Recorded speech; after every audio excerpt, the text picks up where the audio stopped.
Yo, what is good, YouTube, and welcome back to another JC2K video. In today's video, we're going to be ranking the top 10 best Ruby cards in NBA 2K24 MyTEAM. Before we hop into the video, if you haven't already, make sure you hit that subscribe button. Help me push towards the 14,000 subscriber mark on the channel. I upload every single day. Would really appreciate it if y'all do subscribe. I'm uploading like literally pretty much minimum 6 videos every single day. Trying to hit 14K by the end of October, less than 300 subs away from that mark. I would love to hit that as soon as possible, so appreciate all the support on the channel. And without further ado, let's hop right into it. And I think we're going to start off with number 10, who is going to be Kyle Korver. Now, Kyle Korver is one of the, I think he's the best pure shooter in this game right now. Does he do anything else on the court? Absolutely not. But he has the Curry slide, and he is the best pure shooter in my team, in my opinion, with his combination of his release, his fade, his 3-ball rating, and his shooting badges. He is absolutely glitchy and very, very hard to stop on the offensive end of the court, which makes him a top 10 Ruby in my team because of how glitchy and how good he is, despite the fact that he is such a liability in other areas on the court.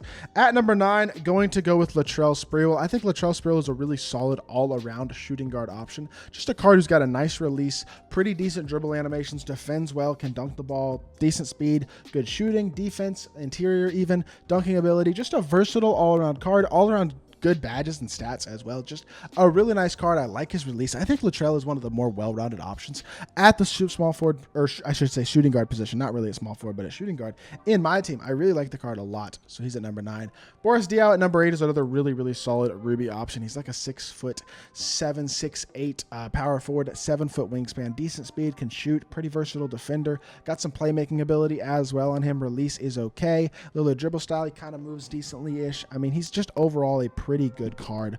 Does several things pretty well on the court.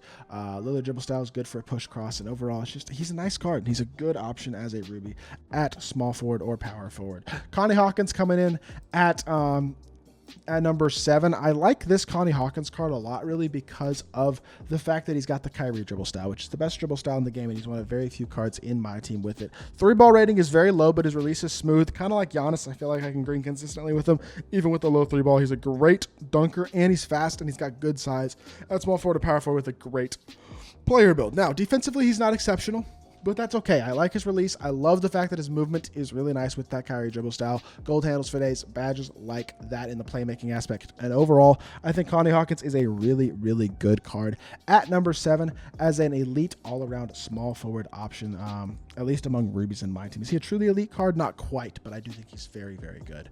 Jermaine O'Neal going to come in at number 6 for me. I like this Jermaine card, currently running him as my backup center on my No Money Spent squad. And I think he's decent. 6'11", 7'3" wingspan, 77 speed and excel. He can hit an open 3, kind of like a guy like Connie Hawkins, who we were just talking about. Can hit an open 3. Release is not going to be great, and he's not going to shoot the ball insanely well, but he can hit it wide open. He's at least going to have a little bit of people respect him at times. He's got good interior. He's a great dunker. He's 6'11" with long arms, good finisher, really good playmaker for a big. I love the speed at the big man spot as well, and he's an okay interior defender and rebounder as well. Really nice all-around card, though. I think Jermaine is one of the more well-rounded, and I like the bigs in the game, and I like the fact that he's got that speed aspect of him. I think that's really useful and a huge positive for this Jermaine O'Neal card. At number 5, I am going to go with Ron Artest. This is a card that I absolutely massively have overlooked for most of season 1. I did not realize this card was nearly as good as he is. He is 80 speed, not the best 3-ball and not the greatest dunker. When you look at the offensive stats, you're not that impressed. Defensively, though, elite perimeter defender with amazing defensive badges, super versatile defensive card, and then his release is absolutely money as well. He's one of the best 3-and-D small forwards in my team, and is a card who among Rubies is actually one of the better ones in the game right now. Speaking of 3-and-D small forward options, Bruce Bowen, whether you have him at shooting guard or small forward, is one of the best 3-and-D cards in all of my team, with a very smooth release, capable shooting stats and badges, 85 3-ball catch and shoot corner specialist, but defensively he's incredible, and he's a very good interior defender. 6'7", 6'10" wingspan, some of the best on-ball defensive animations in all of my team. Bruce Bowen is the best Ruby player reward card that came out in season 1, and I think he's an absolute dog as a Ruby. Giannis coming in at number 3 is also really good. Of course, Giannis can kind of shoot. He can shoot wide open, which is nice, but his speed is really good. He's defensively phenomenal. He's a good dunker, and finishing wise, really good. He's not a great shooter, but the badges all the way around in terms of playmaking playmaking, finishing, and defense are really good, even if they're mostly silver and bronze. And he does have the ability to hit a wide open 3 as well at a pretty consistent level. At number 2, gonna go with Baron Davis. I don't think these top 2 are surprises to anybody. I don't think these top 3 are surprises to anybody. Baron Davis and Serge Ibaka, though, the 2 Dunktober and Rubies are so good. Like, we know these cards are amazing. Baron Davis, top 5 point guard in the game, 6'3" with a 6'5" wingspan. He's got good speed. He's a capable shooter, but also a great dunker and a great defender. Best of all worlds at the point guard position. I mean, he can do everything at a very good level. I think he's one of the more complete options in all of my team at the point guard position. And then Serge Ibaka is basically the same thing. I mean, at the center position, he's a guy who defends, dunks, shoots, and is just really, really versatile, has capable athletic ability, decent speed as well for a big, decent perimeter defense. It's not amazing, but defensively, he's really, really good on the interior. He's great on the offensive interior as well, and he can shoot the 3 with a super smooth release. I like the card a lot. He's budget Anthony Davis, and I think he's an absolute monster. So with that being said, this is currently my ranking of the top 10 best Rubies in my team. I will say the Rubies specifically are a position that is not quite... I don't know. These aren't like the highest of high-end cards. The best cards on this list are only top 5-ish at their position for the very best cards.